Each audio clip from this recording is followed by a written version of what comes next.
السلام عليكم ورحمة الله وبركاته. كسو دوادا channelka ruuxi home decor waa walaashiin raxmo ruuxi maanta maxay idin wadaa saa u jeedin waxaa idin wadaa donuts insha Allah.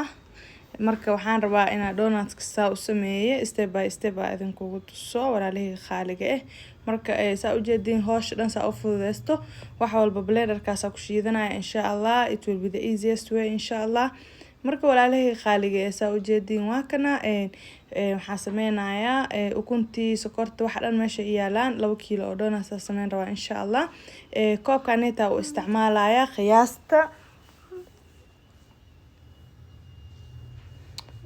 blue bank waa kana sokorta waatana insha Allah. marka waxaan sameynayaa ukuntina waa heesta waatana iyadana meeshaan intan heelkii ay ugu jiro baking powder iyo caano insha Allah.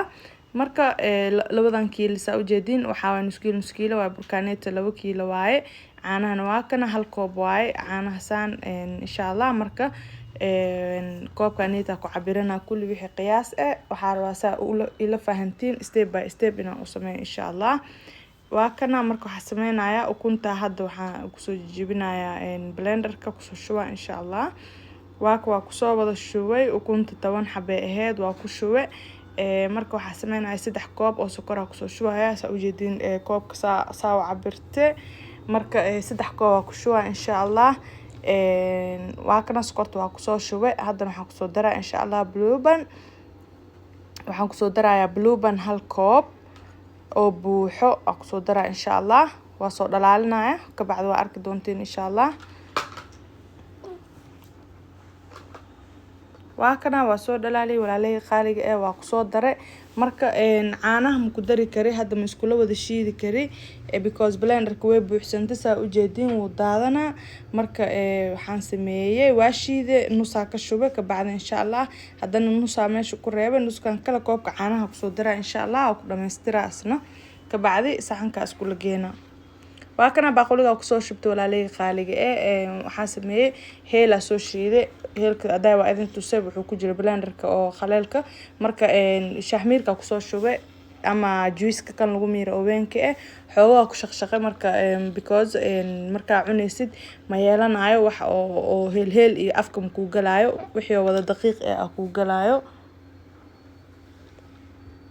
waa kana waxa sameeyay burka 2 xabba ku soo shubay ka bacdi waxa sameynayaa baking powder-ka ku daraaya burka korkiisa because qoyaanka inuu baking powder-ka uu iga gaaro ma rabi koodi hore waxaan rabaa horta burka marka ku qasa hadhow baking powder-ka inuu kor u saarnaado isku wada daro qaadada koowaad ku soo daray hadana adi like 1 qaado ibar camal waaye because zaid ma buuxaan ad qaado ibar waaye actually. marka waa kana 2 kiilo nuska yarka ka reebay saa u jeedin walaalay khaaliga waa kana waa soo qasay diyaar saan ku yahay ma la rabo inuu ka noqdo adeeg because hadii kale hadhow buskudku adeeg ka noqonaya insha Allah. marka waxaan sameynaa insha Allah waa soo jarjaraya waa soo kuskusa saxana soo saara oo idin la wadaagi doona insha Allah daawasho wacan. waa kana waa soo gogooyay maxaa lahaay kuskusa ka soo dhigay wuxuu noqday 6 kus inta waxa soo saartay saliida marka waxaan sameynayaa meesha oo dhagaxa waxa marsanayaa saliid waa fidina insha Allah ka bacdi weelka ku jarjar doona waa idin tus doona. waa kana waa soo fidiye koobkana u jeedinaan ku jarjarayaa round fiican oo qiyaas u iga dhiga insha Allah.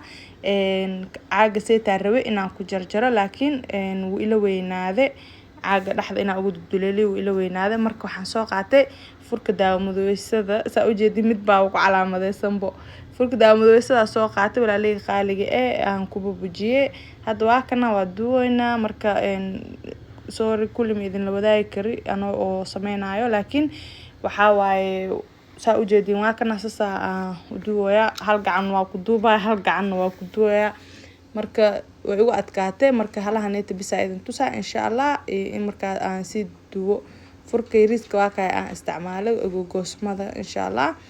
waa kana donuts keen sidaan quruxda badan uu noogu soo baxay weli hooshi waa ku gudu jira wax badan uu noqonaa insha Allah. ciyaalka loogu faa'iideeyo sidaas quruxda badan uu soo baxay zaid uu macaan badan yahay walaalay khaaliga ilmahana actually way jecel yihiin marka waxaa idin rajeynayaa inaad ka faa'iideysan doontiin fadlan haddaa channelkayga ku cusub tahay subscribe iyo saar haddaa hore ili joogtay comment iyo share iyo like walaalihii qaaliga waxaa idinkaaga tagayaa sidaas iyo maca salaama.